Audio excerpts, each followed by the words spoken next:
Leaving Islam, converting to another religion, is punishable by death, at least in the eyes of fundamentalist Muslims. Scholars still argue over exactly what the Quran says. But it is a simple fact that the roughly 200 Muslims who convert to Christianity every year here in Germany are subject to all manner of harassment, including death threats. Many of them suffer in silence, others are more open about it, like the small community of converts we visited in the western city of Cologne.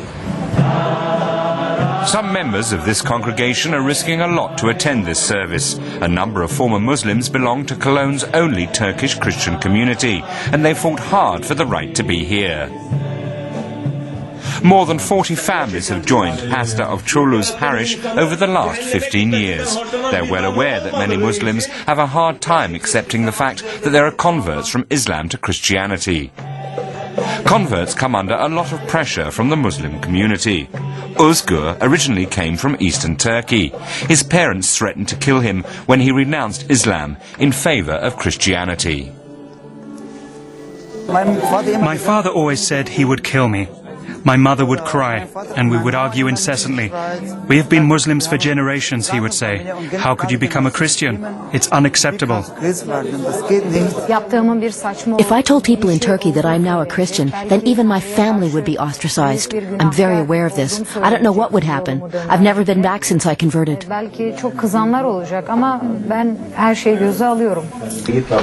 The church website has fielded threats, and most church members are afraid to criticize Muslims. They simply want to concentrate on their faith. It's partly self-protection. Mina Ahadi, a political activist from Iran, is a high-profile former Muslim.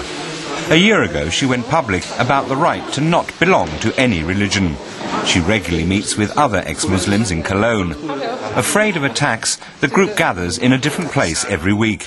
Over 400 German ex-Muslims have joined Ahadi's initiative, which seeks to keep politically motivated Islam from interfering in matters of private faith, a problem even in Germany.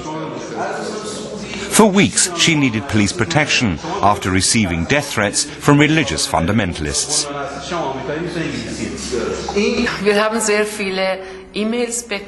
We've received a lot of emails, hate mail, and even phone calls. After one event at the University of Cologne in December, someone called my mobile at 2 in the morning. My husband answered, and a voice said, "Your wife is already dead."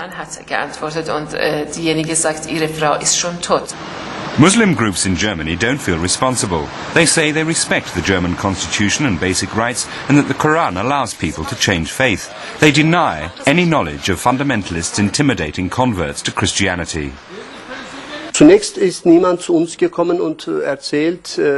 No one has ever come to us and told us that they are being threatened. So I have never actually encountered this situation. In the mosques, we teach that Islam is a religion that condemns violence in the name of faith.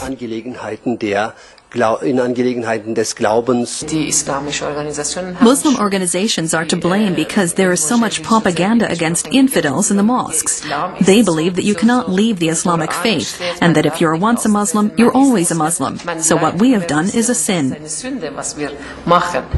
Islam is incompatible with religious freedom, says Nazim Ben Iman. He used to be a radical Muslim. Today he's an equally radical Christian and a missionary too.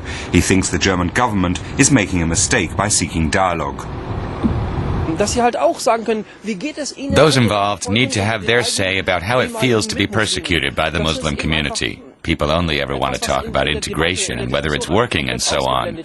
But that means that certain issues are simply overlooked.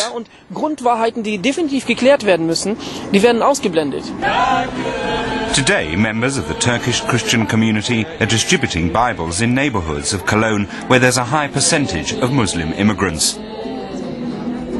Many strict Muslims consider this a provocation. A lot of people say I should become Muslim again.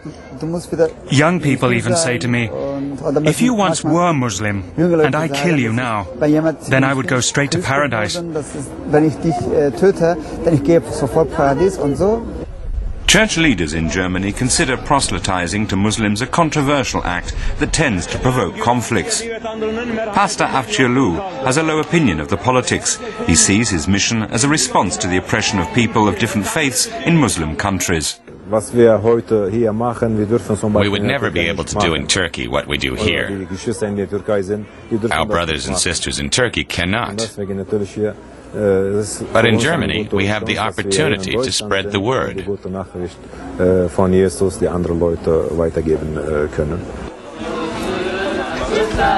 All they're doing is handing out Bibles. But this amounts to a call for the right to choose what they believe in.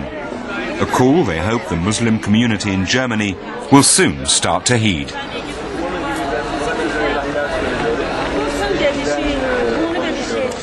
So the religious freedom and the lives of Muslims who convert to Christianity threatened there by Islamic fundamentalists. What do you think? Is enough being done to protect them, or are they being left on their own? Give us your views in our website forum. Should governments do more to protect people who leave Islam? You'll find all you need to get involved in that debate at this address on the internet, dwworld.de/people and politics.